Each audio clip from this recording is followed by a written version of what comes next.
The second to last episode of Amphibia aired last night, wrapping up a lot of crazy plot lines and setting the stage for one final episode coming next week, the series finale, titled The Hardest Thing, which will be a half-hour episode, but in many ways will likely be even more epic than this week's episode, which was twice as long. So let's break down this epic episode and talk about what will probably happen next week. But really quick, I would remind you guys that we will be having a live stream Q&A with the cast of Amphibia, as well as creator Matt Braley, a week after the series finale airs. More information in the description down below, as well as at the end of the video. This episode was 48 minutes long, with next week's episode only being 22.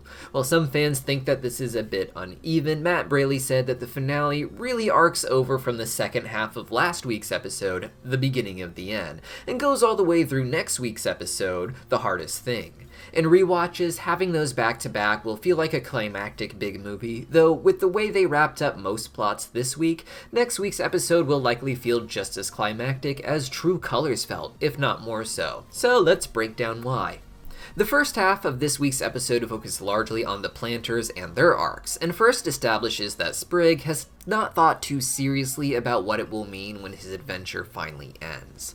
We saw how heartbroken the Frog fam was when Anne was going to stay behind in Newtopia, but since then, Sprig hasn't really thought about what it will mean for things to go back to normal.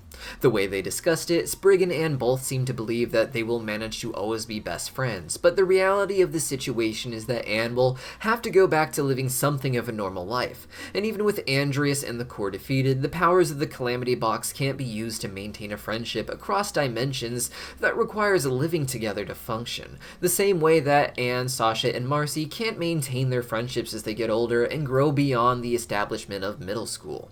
The show is really about how Anne needed to learn that her friends are not the end-all be-all, that others matter in their lives now, and that others will matter even more in their lives in the future, as they continue to go into the world and discover who they are meant to be, instead of clinging to who they were as children and refusing to grow past the toxic traits they brought to their relationship. The rest of this segment follows the Planter family as they deal with the trauma of these giant herons who were responsible for the death of Sprig and Polly's parents, with Hop Hop arriving only in time to fight, but not to save them.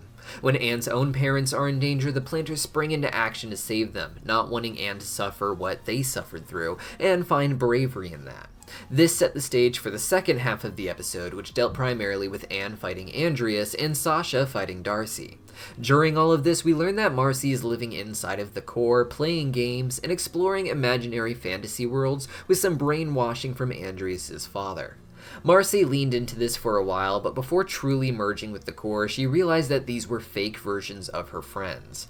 In an emotionally poignant moment, Marcy admits that she knows they aren't her real friends because her friends don't really want the same things as her. They all want different things. Because of that, Sasha is able to save Marcy from the core before she merges with it, but only after her own inner battle. Darcy knows Sasha well, and in many ways is very similar, controlling Marcy to bring out the worst in her. When Darcy is trying to do this to Andreas and controls his mind, Sasha was able to feel all of the hurt she had caused being that kind of person to the people she called friends, and managed to muster enough strength for a surprise attack when she looked defeated. As Darcy fades out from a loss of connection to Marcy, they shout out a bit of a warning towards Sasha, something she brushes off as unimportant. But when the moon seems to be crashing into Amphibia at the end of the episode, a lot of us assume that this was brought upon by the core, but more on that soon. Before that, I would like to take a moment to talk about Andreas, who turns out to have been kept alive for so long thanks to robotic enhancements.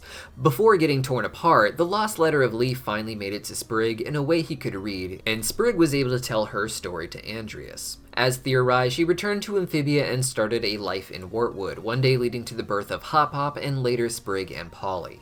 In the letter, she didn't reveal any cosmic lore that changed Andreas' mind, but instead just reminded him that she never stopped loving him. Andreas, of course, was moved by this, but especially with the core controlling him, it was far too late. The note gave Andreas what he needed to gradually let his guard down over the course of the battle, surprising even Anne, who might have held back if she had been given even just one more moment to think about it. It wasn't used to force a change in the exact moment that Andreas heard the story, as even without the core, he expresses that it's too late. But with enough time for it to sink in, he ultimately chooses to let Anne win. It was a powerful moment that tied the episode together. From here, I imagine Andreas will return next episode and tell the girls what they need to do to get the powers back from the Calamity Box and stop the falling moon. It seems to most fans that the moon is falling into Amphibia because of some issue with the core being disconnected from Marcy. The show is about learning when you need to move on and embrace the new people in your life who will help you grow. And in doing so, learn that you never need to hold one person or one group of people so close to your heart that no one else can reach it. The episode ended with Sprig realizing that he and Anne will have to grow onward without each other in some way. It would make sense for the amount of power used to stop the moon to wipe out the power of the Calamity Box entirely. Anne will have to make a choice, and as much as she came to love her friend Sprig, she knows she will have to choose to go back to her family, because she belongs on Earth. Marcy will go with her and continue with her family move, and be separated from Anne and Sasha once again, but knowing that is the right place for her now too. And Sasha, she could go back to Earth too, but I like the theory that she will be staying in Amphibia to rule as its queen, this time for the right reasons, creating a new empire that helps Amphibia instead of oppressing it, though it's always possible Grimes just takes the throne or any other possible combination of things. Sometimes I get predictions wrong and people act like it's a big deal, but it's really not to me. When a show is written as beautifully as one like Amphibia is, it doesn't really matter which direction they go. They set it up with endless possibilities of heartwarming lessons about unique stages of life. I like to say that it isn't about the details, but rather it's about the patterns, and when you step back and look at the patterns of Amphibia, you can already see that it creates one big beautiful piece of art, even if you don't have that final piece to the puzzle yet. We've been very blessed to have Matt Braley and the cast of Amphibia on the channel for a live stream interview in the past, and we'll be having them again once more 1 week after the finale airs, where we will get to talk to the cast about everything they loved about the show, and perhaps even get Matt to answer any remaining questions we might have. This will also likely be your last chance to get autographed prints from the Amphibia cast, which they will be signing in their own live streams that same weekend. You can go pick out your favorite artwork and have it signed by their voice actor live. Each one of these streams has been an amazing experience, and having these beautiful little signed memories from the cast makes it all the more meaningful. So if you love the show as much as I do, consider buying one for yourself as well. At the time of writing this, we only have Zara Faisal and Troy Baker as Yunin and Grimes up, but more will be added as we get closer to the stream, so keep an eye out for your favorite characters, and use the See More button to check out some of the cool prints they have from other shows and video games as well. You'll be surprised to find out how many of your favorite characters are voiced by the same person. Subscribe to the channel so you don't miss the stream, and I'll see you guys there.